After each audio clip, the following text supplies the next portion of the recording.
সুস্বাদু আর রসালো মৌসুমি ফল লিচু। পাবনার লিচুর সুনাম দেশ জুড়ে। জেলার সদর ও চাটমোহর উপজেলার কিছু অংশ এবং ঈশ্বরদী উপজেলা জুড়ে লিচু বাগান। স্থানীয় জাত আটির পাশাপাশি বোম্বে, চায়না সহ নানা জাতের লিচু আবাদ হয়ে থাকে এই অঞ্চলগুলোতে। গতবার আমাদের পাবনাতে লিচু ফলন অনেক কম হয়েছে। আমরা বাগান কেনার পরে খুব ক্ষতিগ্রস্ত হয়েছি। এবার আল্লাহর রহমতে পাবনাতে অনেক লিচু হয়েছে, সেই লিচু ফলন আছে ভালো। আর যাই হোক, আমরা কিছুটা লাভবান হব। আমরা এগুলা লিচু এই পাবনা জেলা থেকে কিনে বিভিন্ন বিভাগে পৌঁছাই দিই। ঢাকা, কুমিল্লা, চিটাগাং, খুলনা এসব জায়গায় পাঠাই। পাঠানোর জন্য যে বর্তমান গাড়ি ভাড়া, তেলের দাম বৃদ্ধির কারণে গাড়ি ভাড়া খরচটা বেশি পড়তেছে। এই গাড়ি ভাড়ার কারণে আমাদের লাভবান ব্যবসা ক্ষেত্রে একটু কম হচ্ছে। লিচু এবছর ফলন বৃদ্ধি পাইছে, কিন্তু লিচুর প্রচন্ড খরচ। এই খরচ বহন করতে যায় বাংলাদেশের বিভিন্ন প্রান্তরে পৌঁছাতে যায় আমরা হিমশিম খাচ্ছি। দেশের সিংহভাগ লিচুর চাহিদা পূরণ হয় এই অঞ্চলের লিচু দিয়ে। গত বছর আবহাওয়া অনুকূলে না থাকায় ফলন পায়নি এ অঞ্চলের লিচু চাষিরা। এবছর আবহাওয়া অনুকূলে থাকায় আশানুরূপ ফল পেয়ে খুশি লিচু চাষিরা। এবার আমাদের সেই লিচুর বাগান অনেক সুন্দর এবং ফলনও ব্যাপক।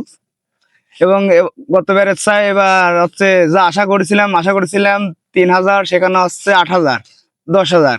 আল্লাহ দিলি দামটাও অনেক বেশি, গতবারের চাই এবার দামটাও বেশি। এবার আল্লাহ দিলি পরে গতবারের চাই ফলনও এবার বেশি। সকাল থেকে সন্ধ্যা পর্যন্ত গাছ থেকে লিচু পাড়া ও বাজারজাতে ব্যস্ত সময় পার করছে তারা। আমি পড়াশোনা করি, বিগত লিচু সিজন আসলে পরে আমরা এই কাজ করি। এতে আমরা পড়াশোনার খরচ চলাই, বা হচ্ছে ধরেন এই নিজের সিজন আসলে পরে পাইপ পাওয়া যায় না।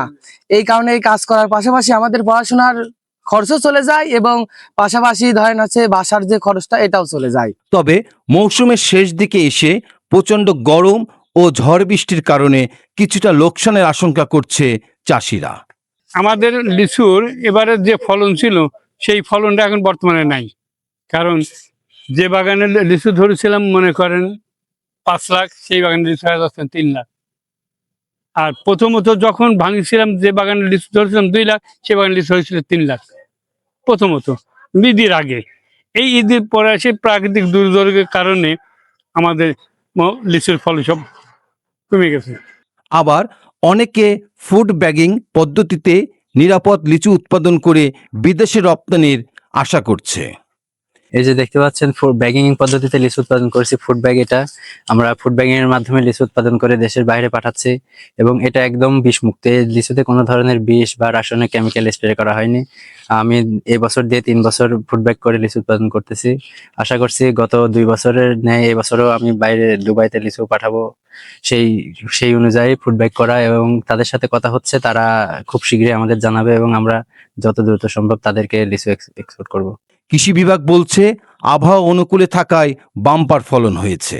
এবছর এই অঞ্চলে 800 কোটি টাকার লিচু বিক্রি হবে। চলতি বছর পাবনায় 4624 হেক্টর জমিতে লিচুর আবাদ হয়েছে। আর এ থেকে উৎপাদন লক্ষ্যমাত্রা নির্ধারণ করা হয়েছে 40,000 মেট্রিক টন লিচুর।